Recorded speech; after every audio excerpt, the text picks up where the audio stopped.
Welcome back, everyone, to the Politics of Survival. And, it's been a couple weeks and I appreciate fam that's joining me live. I really appreciate you. We have been pre-recording some of the interviews because with all these time zones every which way, it's hard to get guests that can come on live. And luckily tonight I snagged someone actually in Moscow, Russia, that had some time for us. So, I wanted to talk about a little before I bring our special guest on. And some of you that are live on X saw his photo and Telegram on my Telegram channel. And so he's going to be a really wise person to ask about what it's like to have a business in Moscow, Russia. But before I do, I wanted to talk to you a little bit about an update that I'm going through and that's kind of in line with some of the legislation that was just passed in the United States. Now, as many of you know, I am in the Moscow, Russia under political asylum after last year having my life threatened and being threatened with jail. And during that decision to stay and seek political asylum, which was a big one of the things that came to light when I got human rights attorneys is that I was being surveilled illegally. And so as a result, we have filed a complaint with the Attorney General. We have filed FOIA requests, the Freedom of Information Act requests, and we have also filed 2 lawsuits to have my FBI files released and then expunged. So where many of you have been commenting and asking me why I don't sue Biden, Joe Biden is the president of the United States. And as many of you know, it's difficult to sue the president of the United States. And what I have been doing is suing the FBI and DOJ for the violation of my First Amendment rights and Fourth Amendment rights because Joe Biden weaponized the FBI and DOJ against me and against other people that he considers political opposition. I was about, as you know, to testify before Congress last summer. And also Matt Gaetz was trying to make a demand from the Senate to release my files. So as we are in the present moment, what just happened last week was very significant. They passed legislation against most US citizens' will to have warrantless searches of people. So those warrantless searches mean that the FBI and DOJ can basically surveil US citizens without their consent and without their knowledge. Many people sounded the alarm on this, but not very many politicians. So you had Marjorie Taylor Greene, you had Matt Gaetz against it, you had some other loud voices. But slowly and surely, the US citizens are losing their right to free speech and their right to privacy. And this is part of our Constitution. And so these are very significant. And so for those of you that want to know more about my case and follow it, feel free to DM me, feel free to keep watching, and I'll keep you going on updates because my goal is to testify on that whistleblower panel and bring forth the corruption that was done, also to see through the lawsuits. And how that will be done is statutorily, the FBI and DOJ must respond. They must release my FBI files, and then hopefully we'll get them expunged because as you all know, I committed no crime except telling the truth. So as we move forward, another piece of legislation passed that 70% of US citizens were against, and that was the $90 billion going to Ukraine, China, to Taiwan, and to Israel, to aid to Israel.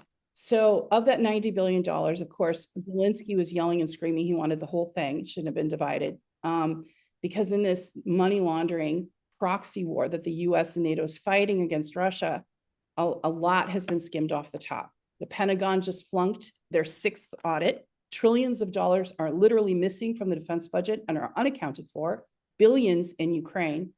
Meanwhile, Ukrainian oligarchs are getting richer and richer. And all the time, people in the United States and in Europe are very much against the war in Ukraine. So what is the source of it? Well, the source of it in the US is the elites, the politicians that are lining their pockets, and crony capitalism. And what is crony capitalism?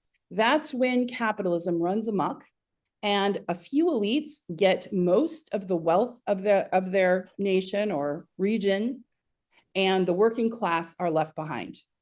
And what that does is it harms the nation's economy, like what it's doing to the US with very high inflation. Regular citizens are unable to get medical care, access to education, housing, basic needs. And then you have a very sick and falling apart working class and nation. And that leads to no innovation, no forward thinking. So one of the things I noticed coming to Moscow, Russia, and since I've lived here, is there is an economy that's thriving. We are now in the multipolar world. The question is America going to be part of that? Or are they going to continue to try to have endless wars and grasp Western hegemony, try to have that when it's gone? Because as we move forward, this multipolar world with the alliance between Russia, China, South Africa, and some of the Latin nations, it's changing now, these economic ties that are happening. And with that, what I've noticed in Moscow, Russia, you have young people that are becoming entrepreneurs, that are doing a lot with their time and their energy and their money, investing into their country, even foreigners that are coming here. Now, I met someone recently whom I really enjoyed talking to, who has some Russian roots, but also European roots, really. And so I'll let him explain that. But he's also a very young entrepreneur with many projects and many visions and many dreams. And so it'll be great for you to hear, not just from me about how great Moscow, Russia is, but from someone else who's also come here to live out their dream and not in the media sphere at all. So I'd like to welcome to the show Mark Doumler, who owns Fiore. It's a very beautiful leather goods, purses and bags. And I'll let him explain that. And I was actually at the store. So without further ado, I wanted to just have a nice conversation with Mark about what he's doing and what it's like for him to be an expat in Moscow, Russia. Welcome, Mark. Hello, Tara. Thank you very much for having me on, first of all, and welcome to all the viewers. I've never done this, so bear with me. So where should I start? I came to Moscow about 2.5 years ago, and I came as an Italian citizen. My background, a little bit, I'll tell you a little bit about my background before I start on telling you about life in Moscow. So I was born in Switzerland. My mother is a Ukrainian German citizen. My father is a Russian Georgian citizen, was. Now they're both Italian citizens. I grew up in Italy up to the age of 13 and in a very rural area. I was educated then in the UK up to the age of 21. I moved into the banking and finance sector, which I found absolutely boring. I realized that I wanted to do a little bit more with my life than just sit in an office. And maybe I thought, why not help the family? So I went in the family business in Italy in the sales office. But I quickly realized that, you can do sales, you can do R&D, you can run operations, but unless you know how to mop the floor and turn every bolt in your own factory, you will never be a successful businessman. You have to start from the bottom. And that is what I did in 2018. I moved to the factory. I started as a simple worker. I was salting raw cow hides. The factory is a leather factory, just so you know. I then moved up. I got another degree, which was a degree in chemistry on top of my economics degree. And within about 6 months, I was heading the wet blue department, which is the stage of leather manufacturing right after the raw leathers are put in big drums and they have some chemical work done to them. Then during COVID, I was stuck in Italy because my visa ran out. I call it my year in meditation, which was very, very lovely. Apart from all the horrible stuff that did happen. I then moved back to Russia 2.5 years ago, and I decided to open my international business consulting. I would help foreign companies establish themselves in Russia through aid in banking, financing, all the operation, finding clients, finding suppliers, navigating the Russian reality, which, as you well know, is a completely different world than what we have in the West.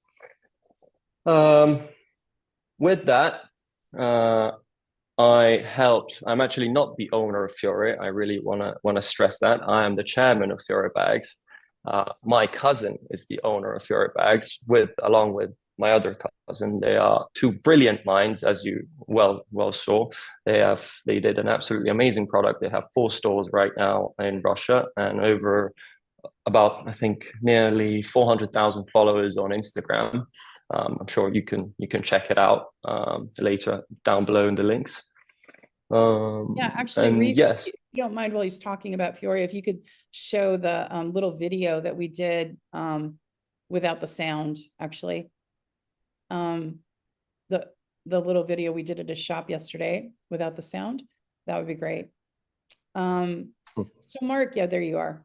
And as very nice. you can see, beautiful bags and suitcases. I ended up spending, I had just gotten paid and I was like, oh, I went wild, didn't I, Mark, in your shop? Tara left a substantial fortune in the shop, which was very pleasant for my cousin, and she also left with a big smile, which was the biggest reward, of course. I did, and they gifted me this, and you and I were talking about this yesterday, and I'm not just like, advertising this, but what I noticed is the superiority of the leather, because like I don't usually spend a great deal on handbags. I'm not in that income bracket, but I feel like I have like a luxury product. And you were explaining to me how to know when the leather is good and when it's not. And I thought that was interesting. So if you don't mind kind of sharing with the audience about what makes your bags and this product special. Well, the beauty of owning a family factory of leather is that you are able to get very good raw materials for very little prices, pretty much, off the belt prices, sort of, and that allows you to develop amazing products. And with the Italian know-how, we have Italian technicians, working on it 24/7. We have Italian designers working on it 24/7. The specialty is, I can say, 3 generations of leatherwork and knowing our own product. And obviously my cousins, who have developed an absolutely spectacular network, both online, offline, and, manufacturing, they have been absolutely amazing. I mean, anyone who will go on our Instagram page, they will see exactly what we're talking about. It's we're planning to go. We're Tara. We're just planning to go worldwide soon, so I'm pretty sure you will see us in many shops in Europe and the US as well. Oh, so you are going to the US. That's fabulous. I was just going to ask you though, Of course. because everything was based in Italy. What was it like trying to open a store in Moscow, Russia? And how was it a lot of bureaucracy? Is it easy to start a business in Russia?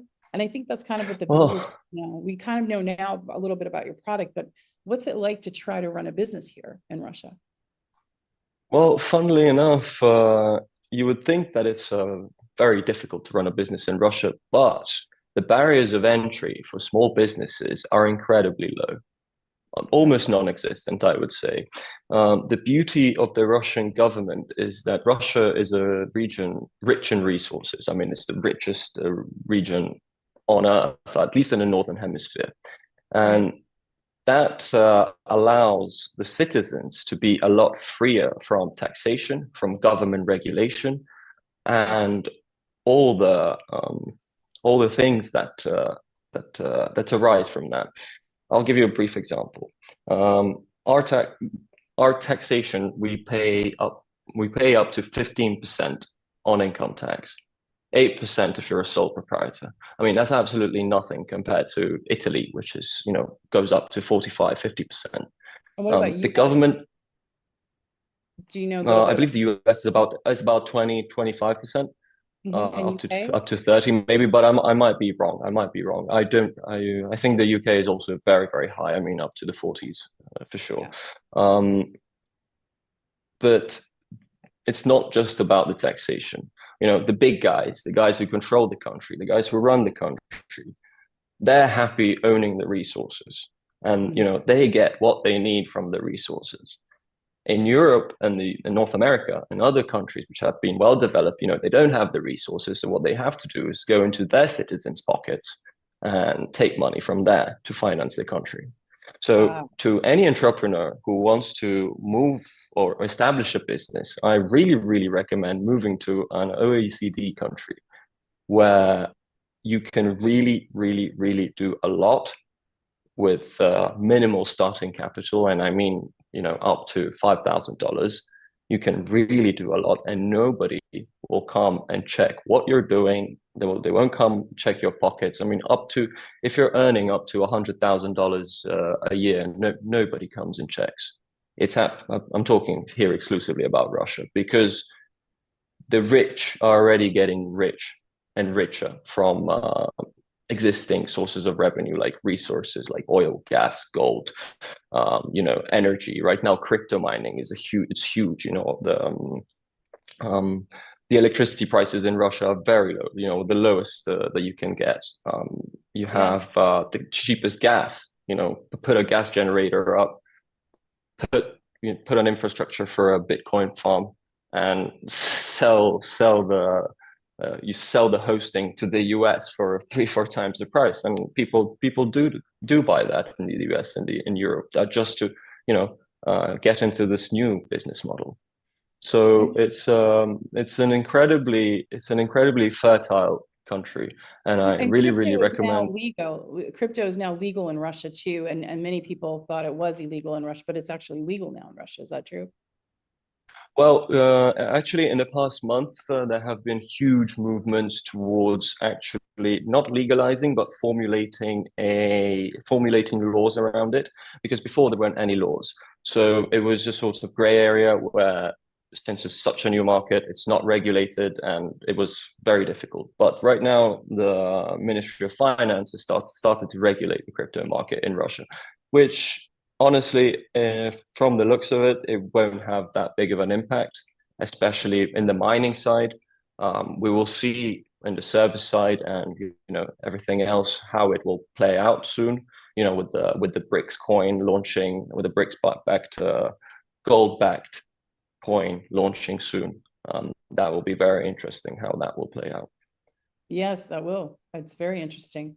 And you have another business model that you started. And I was explaining it to Reef before we came on air. And it's, I have one here a sample that you gave me, but it's not a vape, it's a mist. And I'll let you explain the rest of it. So, well, let me tell you, I started my first business when I was about 19 years old, and it was called Chelsea Hydrogen. I started it in London. And we were installing hydrogen generators into cars in order to save on fuel emissions and all the rest. It failed miserably. I mean, I lost a bunch of money. I had no idea what I was doing. It was horrendous. It was going horrendously. Between that and another 10 years, I think I failed about 200 to 250 ideas. It's not easy to become a businessman. It's failure after failure after failure after failure after. There's a lot of lying. People lie to you all the time. People, they embellish the truth and all of this. Then, once you go through, a process of elimination, and you actually get a little bit more wise, you start to see where the real value is in things. And Mister, which is an amazing product. I mean, the guys at Mister, just to say, I'm the exclusive distributor for Russia and Italy for this product. The guys at Mister have done an incredible job. I mean, it's a Swedish company that has put in about $30 million into R&D in order to develop a healthy alternative to smoking.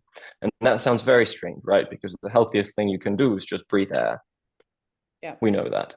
But the second healthiest thing you could do is to inhale your supplements. So instead of buying vitamins, instead of buying herbs, you could inhale your supplements. And scientifically, it's proven that you get 80% more absorption into your system by inhaling supplements. The guys at Mr., they have set up a farm in England. They grow all the herbs that are being misted in the UK. It follows the moon cycle. It's an amazing, amazing product. Then it gets sent to the #1 biolaboratory in the UK. The liquid there is synthesized, but just so you know, there is 3 ingredients in Mr. There's water, there is soybean extract, and there is herbal mist, which is, any herbs. Right now I'm smoking a chamomile mister, which helps me calm down, because this is actually one of the first few interviews that I'm doing. So I have to, yeah. Okay. Yes. So I have to calm down. Okay.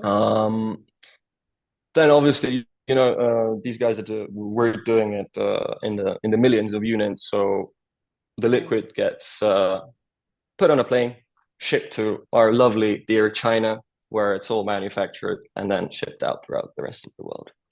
So Mark, you're talking about all this, like you're the distributor that's actually a product made in one of the Western countries, a NATO country. There's all these sanctions geopolitically happening, and of course, geo conflicts happening.